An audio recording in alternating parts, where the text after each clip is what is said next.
وأشهد أن لا إله إلا الله الملك الحق المبين وأشهد أن محمدا عبده ورسوله صادق الوعد الأمين والصلاة والسلام على أشرف الأنبياء والمرسلين وعلى آله وأصحابه أجمعين ومن تبعهم بإحسان إلى يوم الدين وبعد. Hadirin jamaah Masjid Umar Ibn Khattab yang Allah muliakan. Pagi ini kita akan membahas membatal saum, hal-hal yang membatalkan saum. Ada beberapa hal yang bila dilakukan oleh seorang yang saum, saumnya batal. Apa sajakah? Yang pertama adalah makan dan minum dengan sengaja. Allah berfirman dalam Al-Quran, wa kulu washrabu hatta yatabayyana lakumul khaytul abyadu minal khaytil aswad minal fajr thumma atimus siyama ilal lail. Makan dan minumlah kalian, ini pada malam hari, sampai jelas bagi kalian terbitnya fajar. Kalau sudah terbit fajar, wajib berhenti makan dan tsumma atimus siyama ilal lail, lalu sempurnakan saum sampai malam.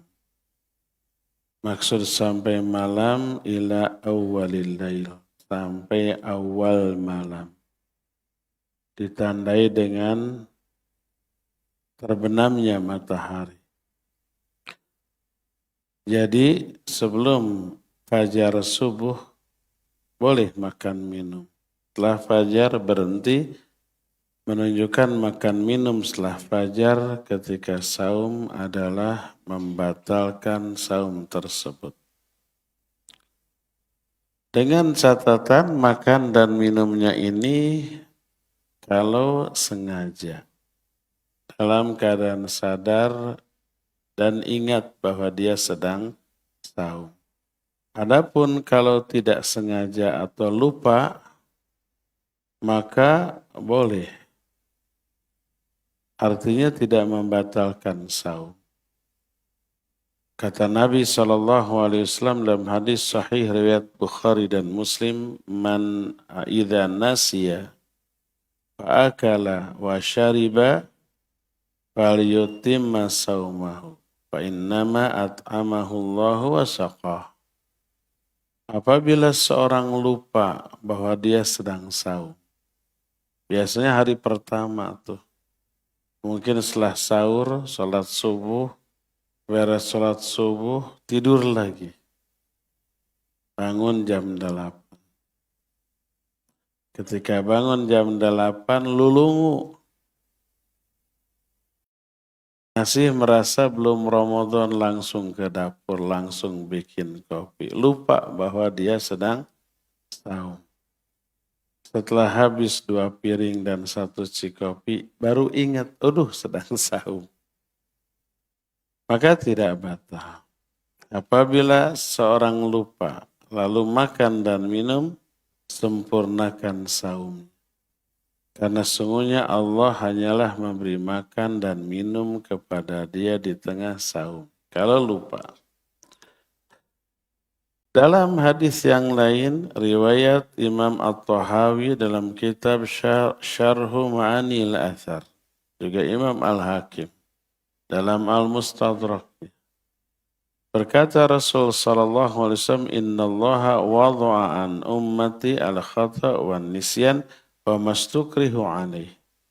Sesungguhnya Allah menggugurkan dosa dari umatku ketika umatku melakukan kesalahan karena tidak disengaja atau karena lupa atau karena dipaksa. Dipaksa umpamanya, hayo makan, hayo minum. Kalau enggak dipenjara, kalau enggak disiksa, kalau enggak dibunuh. Ada konon saudara-saudara kita yang muslim di Cina, di Uyghur, itu nggak boleh saum. Nggak boleh juga jadi muslim. Diburu, dibunuh. Kalau saum, di penjara, dihukum. Maka ketika Ramadan wajib makan, wajib minum mereka. Kalau enggak, maka dihukum. Kalau orang kafir berkuasa atas minoritas muslim, kayak begitu tuh. Maka kalau terpaksa tidak membatalkan saum. Inilah yang pertama. Kedua, ta'ammudul qai, ini yang kemarin ditanyakan. Kalau menyengaja muntah dengan cara dicolok tenggorokannya atau menghirup aroma tertentu agar sengaja muntah, disengaja maka tidak boleh. Kalau dilakukan maka batal saumnya. Adapun kalau tidak disengaja, tidak ingin muntah, umpamanya karena mabuk perjalanan atau karena masuk angin atau karena alasan lain, tidak disengaja lalu muntah maka tidak batal. Berkata Rasul sallallahu alaihi wasallam dalam hadis riwayat Imam Abu Daud, At-Tirmidzi, Ibnu Majah, Ahmad dengan sanad yang sahih. Rasul sallallahu alaihi wasallam menyatakan man dzara'ahul qai' falaysa 'alaihi qadha wa man istaqa falyaqdi. Siapa orang yang muntah tidak sengaja maka tidak batal dan tidak wajib diqadha kalau tidak disengaja. Siapa yang sengaja muntah, maka batal, hendaklah dia mengqadha. Inilah yang kedua, muntah secara disengaja. Kalau tak sengaja, maka tak batal. Ketiga, yang juga membatalkan saum adalah, ini khusus perempuan. Laki-laki nggak mungkin mengalami. Yaitu haid dan nifas. Haid itu adalah darah yang keluar secara reguler. Biasanya sebulan sekali yang normal. Sekali keluar dalam hitungan 6, 7, 8 hari gitu ya, itu yang normalnya. Maka kalau seorang wanita ikut sahur, terus saum, ternyata jam 10, jam 11 siang keluar darah haid. Atau wanita yang lagi ngandung, saum, kandungannya besar. Asal sahurnya, makannya mencukupi. Kemudian ternyata pas siangnya keluar darah yang pertama menjelang proses kelahiran. Itu darah nifas. Maka batal juga. Dan nanti wajib diqadha. Berdasarkan satu hadis diriwayatkan oleh Imam Muslim dari Ibnu Amr dan Abu Hurairah radhiyallahu anhuma, ketika para istri Nabi bertanya bahwa kata Nabi SAW, aku tidak pernah melihat makhluk yang kurang akalnya dan kurang agamanya dibanding perempuan.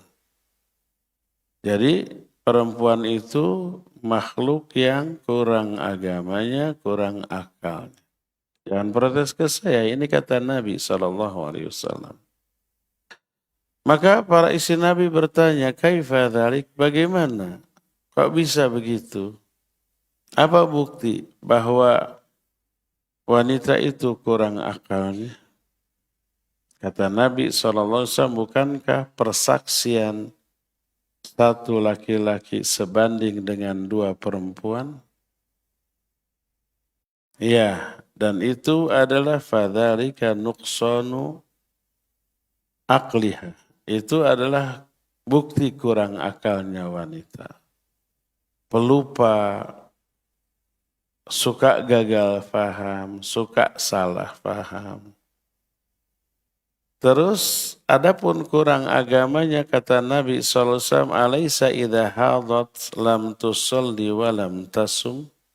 Bukankah ketika perempuan itu haid, dia tidak boleh sholat, tidak boleh saum?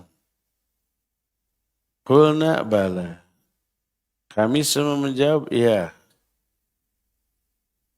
Lalu kata Nabi SAW, fadzalika nuqsanu diniha. Ini bukti kurangnya agama dia. Jadi selama wanita haid atau nifas, dia tidak sholat, dia tidak saum. Kalau toh sholat dan saum secara sengaja, tidak sah sholatnya, tidak sah saumnya, dan dia berdosa. Baik yang fardu ataupun yang sunnah. Dalam riwayat lain, tamkuthul layali ma tusalli wa tuftiru fi Ramadan, fahada nuqsanu diniha. Para wanita itu berhari-hari tidak boleh sholat dan berbuka di bulan Ramadan, dan ini menunjukkan kurangnya agama dia. Dalam riwayat yang lain, hadis dari Mu'adzah. Mu'adzah ini seorang perempuan nanya kepada Aisyah radhiyallahu anha. Kata Mu'adzah, ma balul haid taqdi syaum wala taqdi salat. Kenapa orang yang haid itu harus mengqadha saum tapi tidak harus mengqadha salat? Mana yang lebih wajib, salat apa saum? Salat jauh lebih wajib daripada saum. Dua-duanya wajib. Tapi kadar kewajiban salat lebih besar daripada kewajiban saum. Tapi dua-duanya wajib. Tapi kenapa wanita yang haid, selama haid tidak salat, tidak saum, saumnya wajib diqadha, sedangkan salatnya tidak. Ini menunjukkan kita tidak boleh menetapkan agama berdasarkan akal. Sebab berdasarkan akal harusnya salat lebih utama diqadha karena kewajibannya lebih besar daripada saum. Tapi ini mah enggak. Salat enggak perlu diqadha, tapi saum wajib diqadha. Apa jawaban Aisyah radhiyallahu anha? Qalat aharuriyatun anti? Kamu wanita haruriyah ya? Haruriyah ini sebutan bagi khawarij. Khawarij itu orang Islam, tapi ekstrim. Ahli ibadah, tahajud tidak pernah lewat. Saum, sunat, apalagi yang wajib. Baca Al-Quran lebih odoj. Mungkin sehari beberapa juz. Tapi apa? Bagus nggak itu? Bagus. Yang salah apa? Karena keekstriman mereka menganggap orang muslim yang berdosa besar kafir. Asal melakukan dosa kafir tuh. Pencuri, pemabuk, pezina, termasuk ibah, termasuk dusta kan dosa besar. Itu kafir. Kata mereka. Kata siapa? Kata Khawarij. Lalu komunitas Khawarij ini tinggal di sebuah tempat namanya Haruri. Mereka itu nomaden. Mereka itu apa nomaden? Tidak menetap di satu tempat, suka pindah-pindah. Nah terakhir mereka tinggal di sebuah tempat namanya Haruri. Makanya mereka disebut Haruriyin. Kalau perempuannya disebut Haruriyah. Salah satu pandangan fikih mereka, ini otak ini. Mereka membolehkan saum bagi orang yang haid, wanita yang haid. Makanya ketika ada Mu'adzah, seorang perempuan nanya, kenapa wanita itu wajib qadha saum tapi tidak wajib qadha salat? Apa kata Aisyah radhiyallahu anha? Aharuriyah anti? Kamu haruriyah ya? Karena hanya haruriyah yang berpandangan, berkeyakinan begitu. Maka Mu'adzah berkata, lastu biharuriyah walakinni as'al. Saya bukan haruriyah. Saya bukan kelompok khawarij. Saya hanya bertanya. Maka dijawab oleh Aisyah radhiyallahu anha, kana yusibuna dzalik fa nu'maru biqada'is shaum wa la nu'maru biqada'is shalah. Dulu di zaman Nabi, saat itu Nabi tidak ada, sudah meninggal. Dulu di zaman Nabi kami mengalami haid dan atau nifas. Kami diperintahkan untuk mengqadha saum tapi tidak diperintahkan mengqadha salat. Nah, ini ketetapan agama, udah gitu aja. Jangan pakai otak, jangan pakai akal. Sebab banyak beberapa ketetapan syariat yang ditetapkan secara qat'i berdasarkan Quran dan hadis, tapi tidak masuk akal. Contohnya apa? Contohnya ketika wudhu pakai sepatu. Maka ketika itu nggak perlu dibuka itu sepatu. Pakai tetap sepatu, pas giliran mencuci kaki cukup diusap bagian atas dari sepatunya. Sekali saja. Dengan syarat sepatu itu dipakai dalam keadaan suci. Wudhu dulu terus pakai sepatu atau kaos kaki. Terus nanti batal dalam keadaan pakai sepatu. Nah pas mau wudhu lagi itu sepatu nggak perlu dibuka. Wudhu seperti biasa, pas giliran mencuci kaki cukup diusap bagian atas dari sepatunya. Kenapa nggak bagian bawah? Padahal yang paling kotor dari sepatu yang mana? Bagian bawah menginjak segala macam. Mungkin aja nginjak najis mungkin. Tapi kok yang diusap bagian atas? Maka berkata Ali bin Abi Thalib radhiyallahu anhu, "Lau kana hadza dinu ala ra'yi, lakana asfalul khuf aula bil masi min a'la." Seandainya agama ini didasarkan pada akal, niscaya bagian bawah sepatu lebih layak untuk diusap daripada bagian atas. Karena yang kotor yang mana? Yang bawah. Tapi yang bawah dibiarkan, yang atas yang bersih, paling kena debu aja gitu ya. Kok itu yang diusap? Nah ini menunjukkan agama bukan berdasarkan ro'yu atau akal, tapi berdasarkan nas, berdasarkan wahyu Al-Quran atau hadis yang sahih. Setiap produk pemikiran akal yang bertolak belakang, tidak sejalan dengan Quran dan Sunnah, maka itu akal yang fasid, akal yang rusak. Makanya ketika memahami Quran haram. Memahami Quran dengan akal, dengan ro'yu. Dengan apa itu dipahami? Dengan alatnya, itu ilmu tafsir. Kata Nabi SAW, man fassara al-Quran bi ra'yihi au bima la ya'lamu, falyatabawa maq'adahu minan nar, atau kama qala sallallahu alaihi wasallam. Siapa orang yang menafsirkan Quran dengan ro'yu atau tanpa ilmu, tanpa memahami ilmu tafsir, bahasa Arab enggak faham, ulumul Quran enggak tahu, ilmu tafsir tidak mengerti, lalu dengan ro'yu, dengan kebodohannya, dengan ro'yunya dia tafsirkan Quran. Siap-siap orang itu menempati tempat di dalam neraka. Nah jadi tidak boleh memahami agama ini dengan akal. Tapi dengan apa? Dengan alat. Apa ilmu alatnya? Ya ilmu alat, ulum syar'iyah. Termasuk salah satunya adalah ilmu tafsir. Nah jadi kalau Nabi SAW menyatakan bahwa wanita yang haid tidak boleh saum, tapi wajib diqadha kalau saum. Adapun sholat nggak harus diqadha. Bebas saja, ya. Contoh lain umpamanya mana yang lebih najis, air kencing atau air mani? Air kencing najis.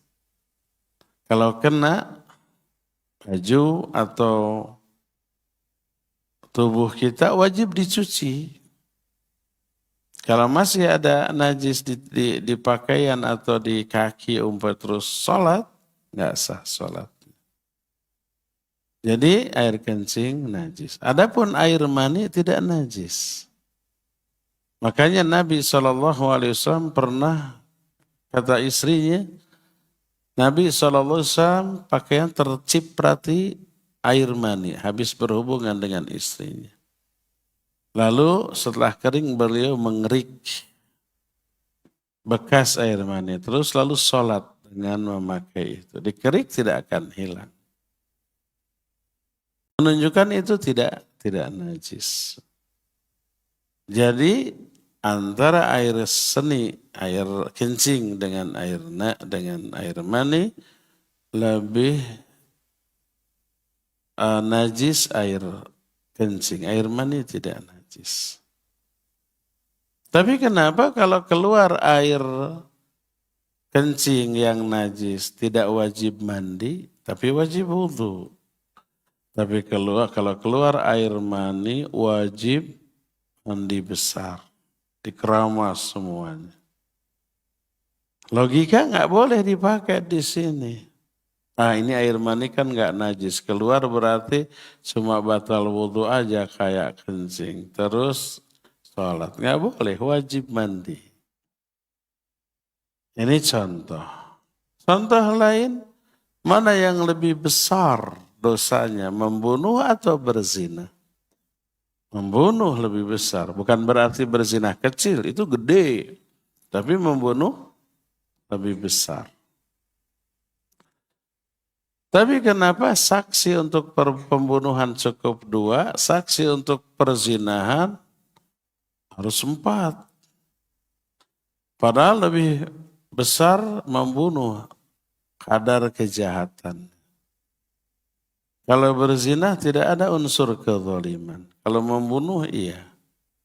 Kecuali kalau memperkosa beda, itu bukan berzina. Itu lebih besar dosanya. Tapi saksi untuk perzinahan harus 4. Saksi untuk pembunuhan cukup 2. Nah ini logika nggak boleh diterapkan di sini. Berdasarkan wahyu. Karena itulah maka orang yang haid dan nifas ketika dia umpamanya saum. Ikut sahur, lalu saum. Siang harinya keluar darah haid walaupun setetes, batal saum. Dia boleh makan, boleh minum. Tapi nanti wajib diqadha ya. Ini menunjukkan haid dan nifas termasuk yang membatalkan saum. Inilah yang ketiga. Keempat yang membatalkan saum adalah al-huqanul ghidaiyah.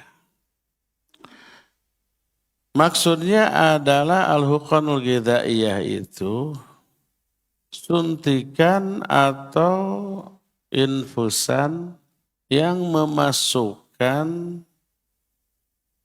sesuatu yang sampai ke lambung dan menggantikan fungsi makan. Fungsi makan, fungsi minum. Umpamanya disuntikan suplemen. Sehingga yang tadinya lapar jadi hilang laparnya. Yang tadinya haus hilang hausnya. Yang tadinya lemes hilang lemesnya, jadi jag-jag lagi. Maka itu sama dengan fungsi makan, maka tidak boleh. Dan itu membatalkan saumnya. Termasuk umpamanya transfusi darah. Umpamanya transfusi itu apa?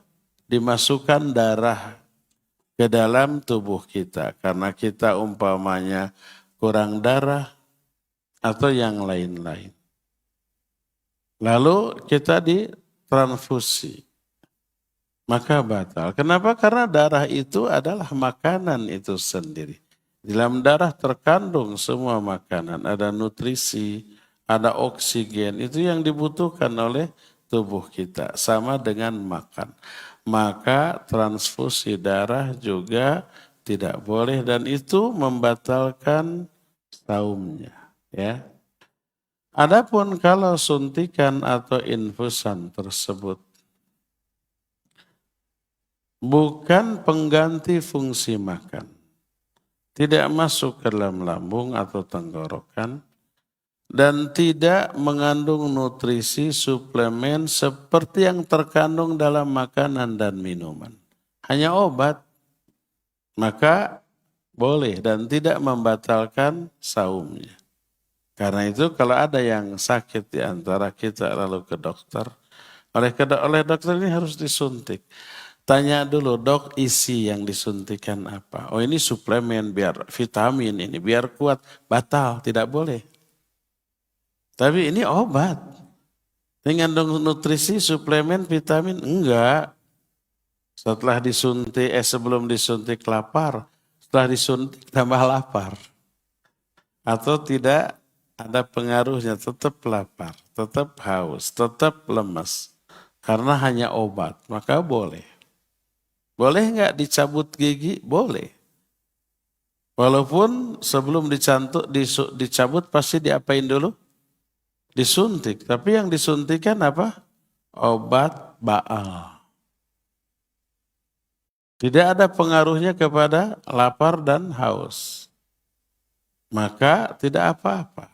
Ke dokter gigi untuk periksa, ternyata apalagi cuma ditamal. Ditamal kan tidak harus disuntik.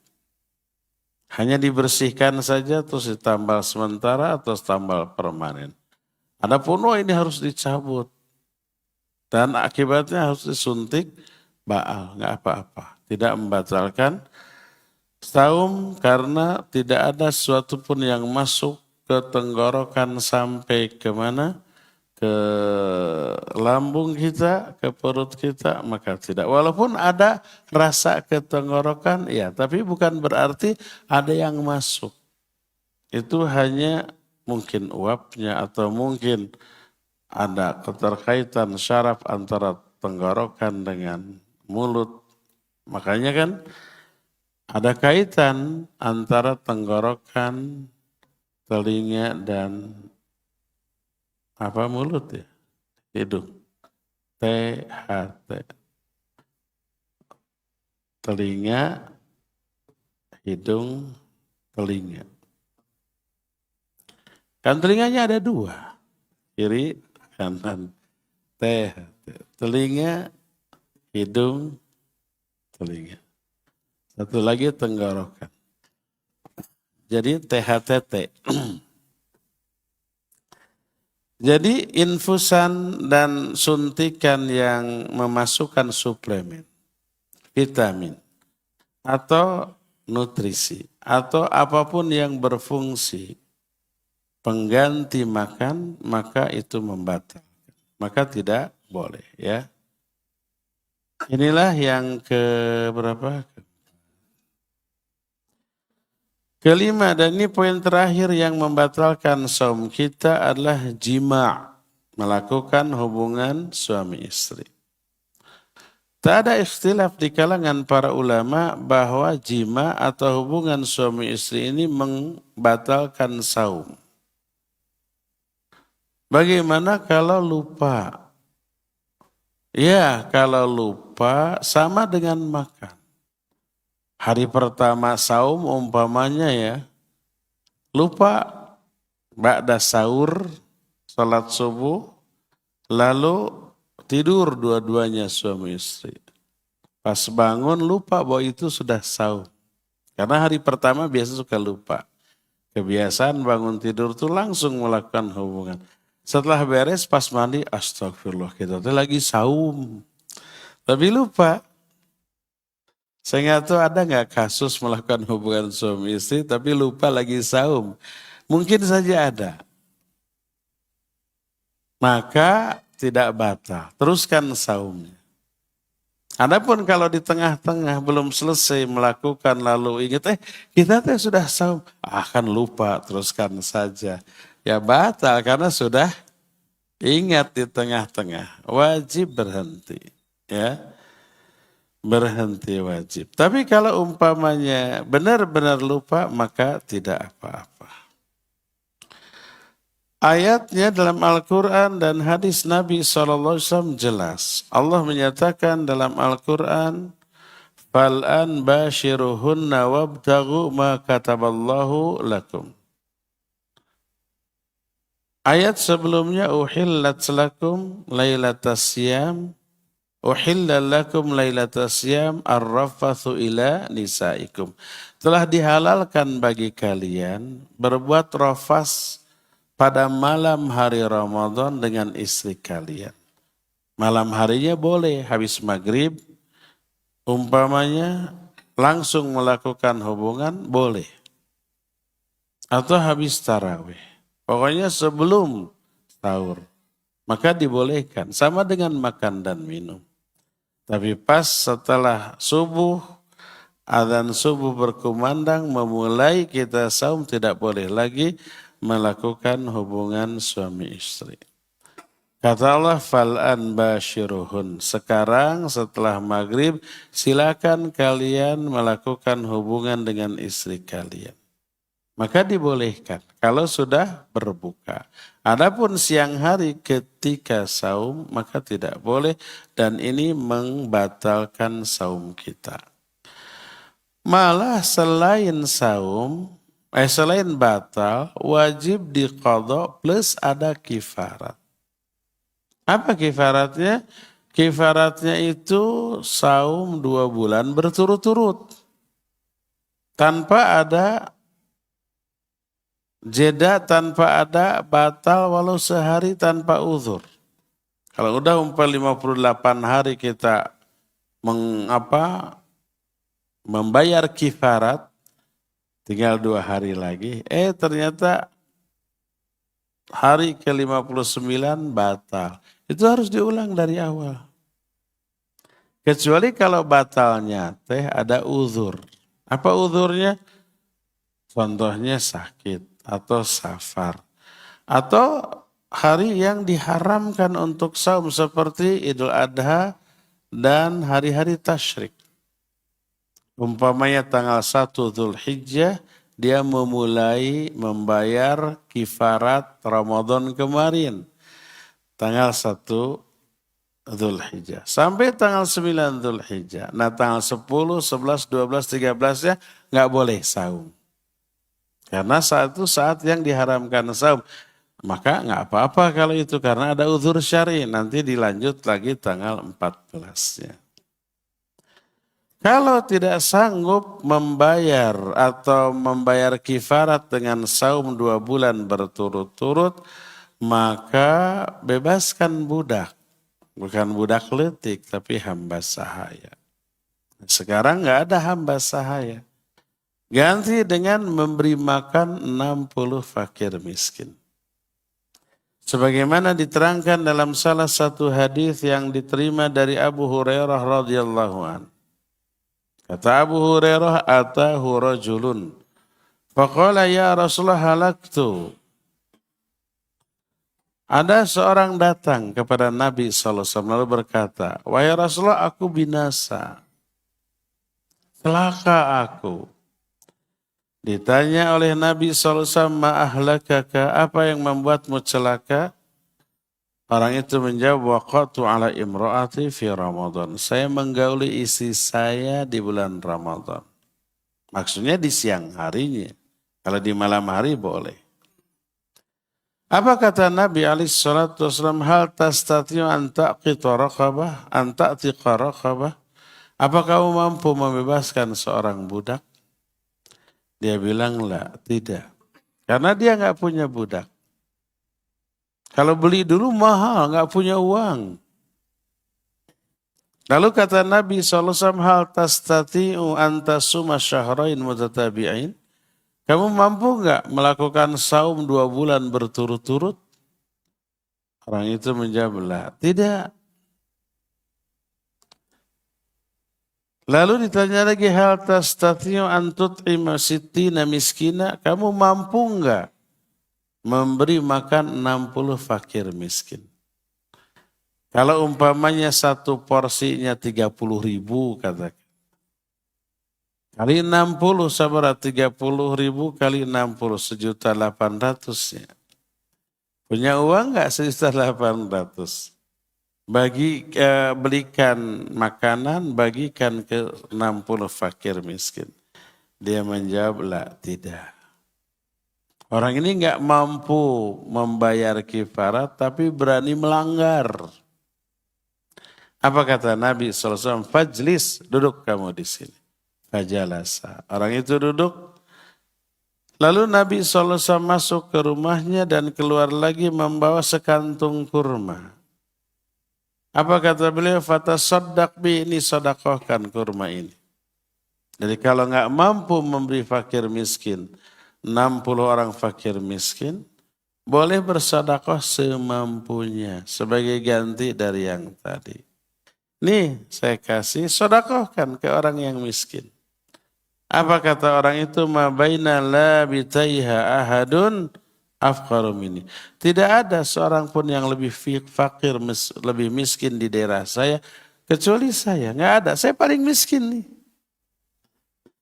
Fadhahikan Nabi sallallahu alaihi wasallam hatta badat an yabuhu. Beliau tertawa sampai kelihatan gerahamnya, ngakak, calawak. Apa kata beliau? Khudhu fa'athimu ahlak. Ambil, sodakohkan ini ke istri. Untung tuh dia. Pertama dia apa? Melakukan hubungan suami istri di siang hari. Yang kedua bebas dari hukuman karena nggak mampu. Ketiga dapat makanan sekantung kurma. Jangan diikuti, saya juga ingin begitu. Dari sekarang datang ke Ustadz, saya batal sudah menggauli istri saya. Dengan harapan seperti orang ini, Sugando ke Ustadz, 2 juta. Gak boleh disengaja seperti itu. Hadis ini sahih diriwayatkan Imam Bukhari, Imam Muslim, Imam At-Tirmidzi dan yang lain-lain. Yang menunjukkan bahwa melakukan hubungan suami istri di siang hari batal, bahkan lebih parah. Karena didenda dengan apa? Dengan saum 2 bulan berturut-turut. Ya. Inilah 5 poin yang disepakati membatalkan saum. Pertama, makan dan minum dengan disengaja. Terus yang keduanya apa? Muntah dengan disengaja. Ketiganya adalah haid dan nifas, ini khusus wanita. Kalau laki-laki enggak. Kalau laki-laki pas kencing ada darah, wah saya haid. Enggak, itu mah. Itu mah penyakit tuh katanya. Atau keluar darah dari farajnya ngalai, itu bukan haid lah. Wanita, laki-laki enggak ada haid, itu penyakit. Tidak batal saumnya ya. Itu yang ketiga, haid dan nifas untuk perempuan. Dan yang keempatnya adalah disuntik atau diinfus yang memasukkan suplemen, vitamin, nutrisi termasuk glukosa dan seterusnya, itu karena itu makanan ya. Maka tidak boleh. Dan yang terakhir adalah jima. Nanti besok insya Allah kita akan bahas perkara-perkara yang dibolehkan selama saum, yang selama ini dianggap batal oleh orang awam, padahal tidak batal. Itu akan kita bahas besok. Untuk sekarang cukup sampai di sini 5 poin yang membatalkan saum. Insya Allah kita akan teruskan besok. Ya, kita masuki sesi tanya jawab. Apabila ada pertanyaan dipersilakan. Wassallallahu ala nabiyina Muhammadin wa ala alihi wasallam. Mangga. Bismillah. Assalamualaikum warahmatullahi wabarakatuh. Waalaikumsalam. Ustaz, sebelumnya pertanyaannya tidak yang bersangkutan dengan saum. Yang tadi disinggung masalah kaum perempuan, bahwa kaum perempuan kurang agama dan akalnya. Nah, bagaimana dengan fenomena hari ini yang banyak pemimpin diangkat dari kaum perempuan? Yang kedua, masalah Khawarij. Apakah zaman sekarang itu masih ada paham Khawarij? Seperti apakah ISIS itu termasuk paham Khawarij? Terima kasih. Baik, barakallahu fiik. Pertama,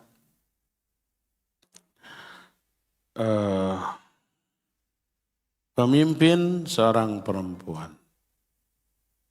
Boleh nggak perempuan memimpin? Boleh, kalau yang dipimpinnya semua perempuan. Baik dalam sholat, dalam masalah sosial, komunitas perempuan semua ya dipimpin seorang perempuan. Adapun kalau di bawah kepemimpinannya ada laki-laki, maka tidak boleh. Termasuk sholat, iya. Walaupun semua makmumnya perempuan, satu-satunya laki-laki anak kecil. Kalau anak kecil ini sudah benar sholatnya walaupun belum balik, maka tetap anak kecil itu yang harus menjadi imam di dalam sholat. Di luar sholat, sama wanita tidak boleh memimpin laki-laki. Ketika ada satu kaum yang dipimpin oleh wanita, maka dijamin oleh Nabi SAW tidak akan bahagia. La yuflihal qawmu walau amrahum imro'atan. Tidak akan bahagia suatu kaum yang menyerahkan urusan kepemimpinannya kepada seorang wanita, kepada seorang perempuan. Tapi banyak negara atau umpamanya sebuah komunitas dipimpin perempuan sukses. La yuflihu maksudnya bahagia. Dunia akhirat. Bukan di dunia saja. Ada nggak negara yang dipimpin perempuan? Ada banyak. Di Inggris dulu ratunya perempuan. Iya ratu, ya bukan raja. Rajanya ada? Ada. Tapi pemimpin pemerintahan, Perdana Menterinya perempuan. Margaret Thatcher-nya. Sekarang sudah tidak ada. Dianggap sukses memimpin negara. Tapi secara duniawi. Tapi secara ukhrawi, secara dini, urusan agamanya kacau balau. Kalau ada perempuan menjadi pemimpin ada dua kemungkinan. Kalau dia pemimpin yang baik, pasti bukan menjadi seorang perempuan yang baik. Dalam pandangan Islam. Karena dia harus tampil di hadapan laki-laki. Itu tabarruj, tidak boleh. Ya. Terus kalau dia seorang wanita muslimah pasti tidak akan bisa menjadi seorang pemimpin yang baik bagi laki-laki. Nggak bisa, dia harus tidak boleh tampil. Bagaimana mungkin seorang pemimpin tidak tampil di hadapan anak buahnya. Karena itulah maka tidak boleh seorang perempuan menjadi pemimpin. Kalau umpamanya diserahkan urusan kepada seorang perempuan untuk memimpin, maka apa yang terjadi tidak akan sukses, tidak akan bahagia. Sebagian ulama menyatakan termasuk di dunia, iya. Tapi kan ada yang sukses. Sukses hanya dari beberapa aspek. Dari aspek lain gagal total. Nah, bayangkan kalau seorang pemimpin habis waktunya, suaminya tidak terurus. Anak-anaknya juga tidak terurus. Ini poin yang pertama. Yang kedua, ada nggak khawarij sekarang? Banyak. Di Indonesia, di luar negeri banyak. Siapa khawarij? Kita nggak nunjuk orang. Tapi siapapun yang berpemahaman bahwa seorang muslim yang berdosa besar itu kafir, termasuk penguasa. Presiden, menteri-menterinya muslim, tapi dia tidak memberlakukan hukum Islam. Itu dosa besar lalu dituduh kafir. Presidennya kafir, menteri-menterinya kafir gitu ya. Dan seluruh perangkat pemerintahan sampai tingkat RW RT-nya juga dianggap kafir. Kafir juga rakyat yang mendukung, melegitimasi itu. Kita semua dikafirkan tuh. Ada yang begitu? Ada. Di Indonesia ada. Contohnya siapa? Saya nggak mau nunjuk orang. Bisa sih nunjuk orang. Tapi nggak bagus, nggak etis. Salah satu kode etik kita di dalam berdakwah tidak boleh menyebut nama orang dalam konteks menuduh atau menjelek-jelekan. Atau nama kelompok, organisasi, ormas, partai, dan seterusnya kita nggak sebut. Tapi kenapa? Karena kita tidak menghukumi orangnya, tapi menghukumi perbuatannya, amal-amalnya. Jadi kalau konsep dia, pemahaman dia, mengkafirkan orang yang berdosa besar, sehingga akibatnya apa? Akibatnya menghalalkan darahnya, menghalalkan hartanya. Kalau orang itu pemerintah halal untuk dikodita, diberontak. Nah kayak gitu tuh. Ada yang begini? Ada. Banyak umpah harokah-harokah, kelompok-kelompok sempalan yang ngumpet-ngumpet sembunyi-sembunyi mengadakan gerakan bawah tanah, menganggap ini togut, ini kafir, ini tidak boleh ditaati. Kalau ada simbol negara Pancasila, oh ini musyrik, kafir, nggak boleh. Ada lambang bendera merah putih, oh ini nggak boleh, itu togut. Tapi pas di uang ada lambang Garuda, ada. Ini musik sini nggak boleh.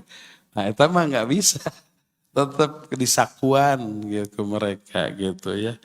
Tidak konsisten dalam hal itu. Kalau memang gitu, semua yang ada simbol negara dianggap haram, nggak boleh punya uang. Tapi dipakai uangnya mah gitu ya. Nah ini khawarij ada. Dan ini berbahaya, iya berbahaya. Karena bisa mengadakan kekacauan, mengadakan aksi-aksi pemboman kayak gitu tuh. Yang ditujukan untuk orang kafir di gereja, kayak di hotel yang dimiliki oleh orang kafir, atau di sana ada event atau acara orang kafir diledakkan. Padahal di sana ada orang muslim juga. Akhirnya korbannya banyak. Itu khawarij. Ini bahayanya khawarij. Merampok harta orang. Dianggap halal karena ini orang kafir. Kemudian dipakai untuk kepentingan sendiri. Padahal merampok orang kafir di medan perang namanya bisa ghanimah. Kalau tanpa perlawanan disebut fa'i, itu bukan milik pribadi para prajurit, itu harus ditorkan ke imamnya. Nanti imamnya yang membagi-bagi secara merata. Ini merampok untuk diri sendiri. Dianggap ini ghanimah, ini fa'i. Haram bagi mereka. Dua keharaman. Perbuatan merampoknya haram, harta yang dirampoknya juga haram. Ya, ada. Jadi kita tidak menyebut orang, tidak menyebut nama komunitas, nama kelompok, organisasinya, tidak. Tapi pemahamannya. Karena kita hanya menghukumi pemahaman dan tidak menghukumi orangnya. Wallahu a'lam. Ada lagi? Zain mana ada di YouTube atau di... Ada.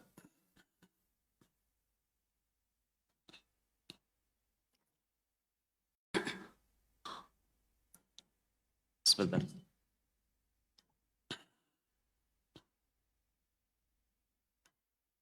Ini dari Novita Deni, apa hukum donor darah ketika saum katanya?